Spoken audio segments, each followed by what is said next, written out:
Doctor साहब, आपको यहाँ से टिकट मिली है, आप लोगों के बीच जा रहे हैं। हालांकि अभी 3 दिन का समय, 4 दिन का समय शेष रह गया जब तक आप लोगों के बीच जाएंगे, प्रचार करेंगे। किस तरीके की समस्याएं जुलाना वासियों की आपको नजर आई हैं? नमस्कार।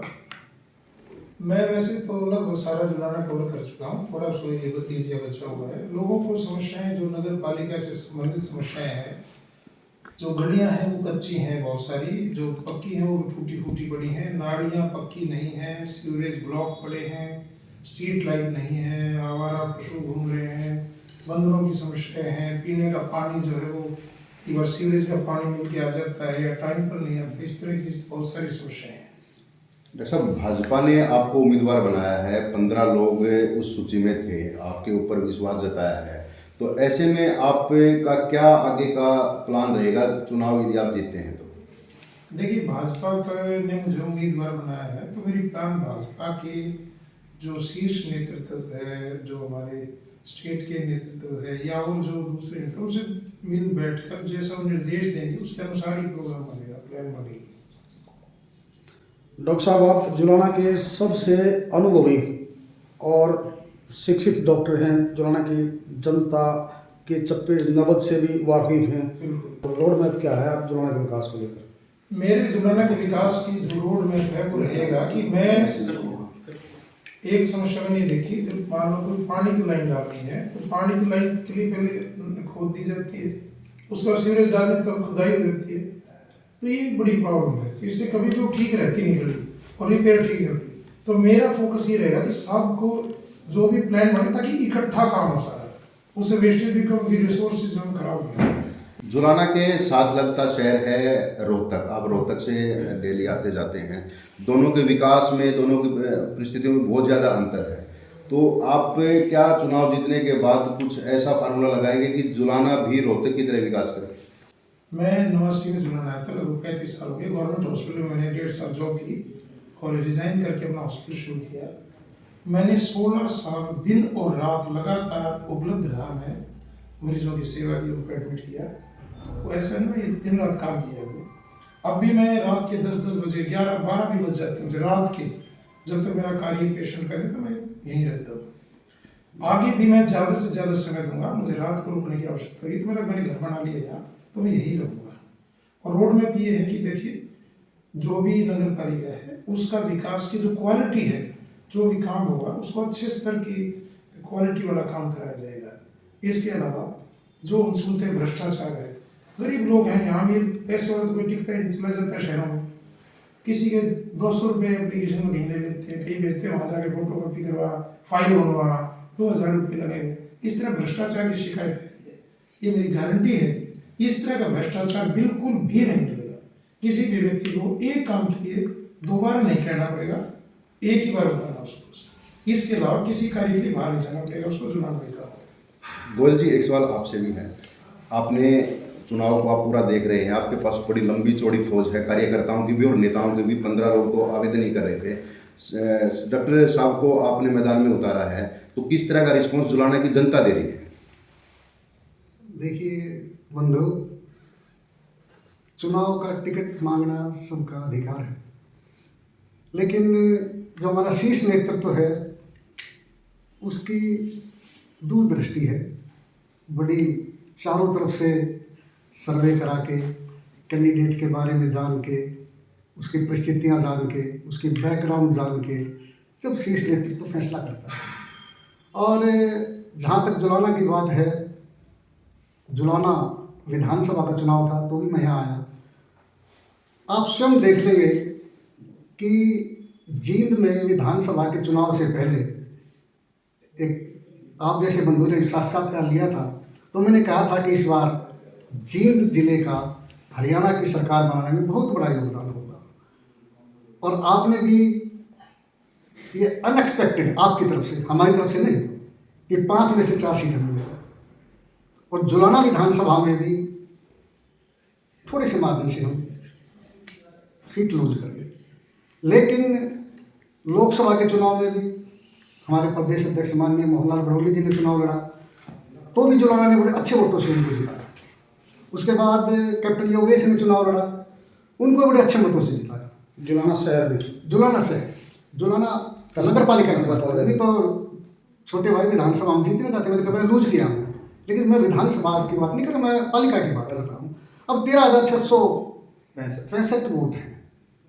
तो हम ये मानते हैं कि हमारा किसी को मुकाबला नहीं।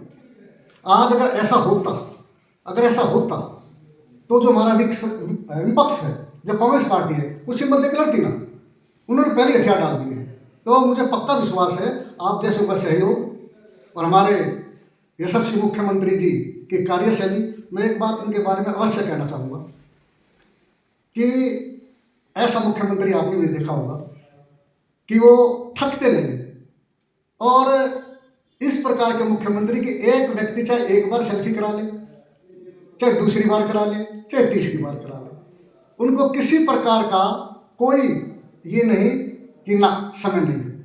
हम एक बात कहना चाहता हूँ कि ये मुख्यमंत्री हमारे यहीं रुकने वाले नहीं हैं। आने वाले समय के अंदर ये हिंदुस्तान का आज भी सबसे स्टार प्रचारक है, चाहे वो महाराष्ट्र में डिमांड हो, चाहे वो दिल्ली में डिमांड हो, चाहे वो और जो हमारे चुनाव जहाँ हुए हैं वहाँ डिमांड हो, और उसी के फलस्वरूप कल जुलाना के अंदर आ रहे हैं। तो मैं समझता हूँ कि जुलाना का जो चुनाव है वो एक तरफा चुनाव है, और निश्चित ही भारतीय जनता पार्टी का कमल का फूल खिलेगा। हालांकि विपक्ष इस पूरे चुनाव में कहीं भी नहीं है, लेकिन कांग्रेस से 2-1 से आगे है इस मैच में। लोकसभा वो जीते, विधानसभा वो जीते, तो इस बार आप 1-1 से बराबरी कर देंगे? मुझे पक्का विश्वास है कि देखिए, वो लोकसभा और विधानसभा थी, वो दोनों जीते, लेकिन लोकसभा का चुनाव देख लीजिए, विधानसभा का चुनाव देख लीजिए, हम बड़े नैरो माध्यम से अप्रोच किया है। लेकिन जो ये पालिका है इसमें हम लोकसभा भी जीते हैं, विधानसभा भी जीते हैं, और पालिका भी आपके आशीर्वाद से जीते करता हो। वो बिल्कुल छोटे लेवल पर आकर के डोर टू डोर वो मतदाता के सामने जाके अपील करता है कि आप कमल के फूल को वोट दें, और हम अति उत्साहित नहीं होंगे, लेकिन जीत के प्रति हम आश्वस्त हैं। लेकिन जनता जनार्दन के चरणों में जाकर के हम ये प्रार्थना करेंगे कि भारतीय जनता पार्टी का जो प्रत्याशी है डॉक्टर संजय शर्मा, ये पूर्ण रूप से समर्पित कार्यकर्ता है पार्टी का, ये आपकी सेवा में रहेगा।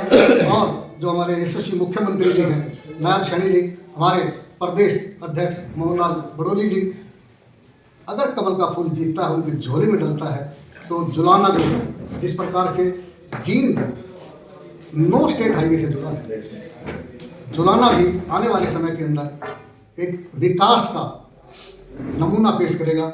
और सरकार की नज़र में तो चुनाव हम कह नहीं सकते, लेकिन जुलाना के लिए एक स्पेशल रोड मैप हमने तैयार किया है, जो आने वाले समय के अंदर जुलाना का विकास करेगा। बतौर चुनाव प्रभारी मैंने जो महसूस किया कि हमारे यहाँ का प्रत्येक कार्यकर्ता इस चुनाव को संजय जांगड़ा बन के लड़ रहा है। डॉक्टर साहब खुद वो ये महसूस करते हैं कि हम खुद प्रत्याशी हैं। प्रत्येक कार्यकर्ता इस काम को अपने कंधों पर लेकर के चल रहा है, और गली गली में प्रचार चल रहा है। और मैं समझता हूँ मुकाबले वाली तो कोई बात ही नहीं है, एक तरफा चुनाव है, और चुनाव हम भारी बहुमत से जीतेंगे। रिजल्ट तो आज के दिन सबको पता है, लेकिन यह है कि भाई चुनाव 2 तारीख को पोलिंग होगी, 12 को उसकी काउंटिंग होगी, विधिवत रूप से तो 12 तारीख को अनाउंस होगा। लेकिन जनता ने अपना मन बना लिया है कि डॉक्टर संजय जांगड़ा अगले 5 वर्ष के लिए उनकी सेवा में तत्पर रहेंगे, और ये निश्चित है। जी अध्यक्ष, एक सवाल आपसे, किस तरह की पूर्व तैयारियां की हुई है? पूर्व तैयारियां चुनाव को लेके बोलते हैं चुनाव को लेके तो चुनाव क्या चर्चा है?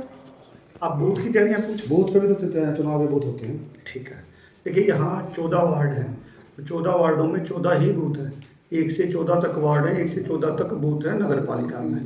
तो हमने जो अपनी रणनीति बढ़ाई है, जिस प्रकार से 2 व्यक्तियों के अंदर एंट्री होती है, उसी प्रकार से हमारे 2 साथी अंदर बैठने का काम करेंगे। और हम प्रदेश में और राष्ट्र में हमारी सरकार है, उस नाते से हमारे ऊपर बड़ा दायित्व है कि हम किसी प्रकार की मेलाफाइड इंटेंशन को दूर रखते हुए हम भी और दूसरे साथी भी जो चुनाव लड़ रहे हैं, कि चुनाव एक सौहार्दपूर्ण माहौल में बने, एक गरिमा में बने, और ज़्यादा से ज़्यादा मतदाता अपने मत का प्रयोग करें। इस बात को भी सुनिश्चित हम लोग करेंगे। बल्कि हमने अभी एक अभियान भी चलाया है कि भाई आप हमें वोट दें या दूसरे को दें, लेकिन मतदान एटलीस्ट नगर पालिका में तो आप 80% से ऊपर करें। हमारा मतदान पे भी है, क्योंकि माननीय प्रधानमंत्री जी और माननीय मुख्यमंत्री जी का, माननीय प्रदेशाध्यक्ष जी का ये हमेशा से अभियान रहा है। हम कभी भी इस बात की चीज़ों में चर्चा नहीं करते कि हमारा विरोधी कैसा है और हम कैसे, लेकिन मतदान बढ़े इस बात की चिंता हर किसी नागरिक को करनी चाहिए, क्योंकि संविधान के अंदर जब तक आप मतदान और मतदाता के अंदर जागरूकता नहीं पैदा करेंगे तो आपको एक अच्छा रिजल्ट नहीं पैदा मिलेगा।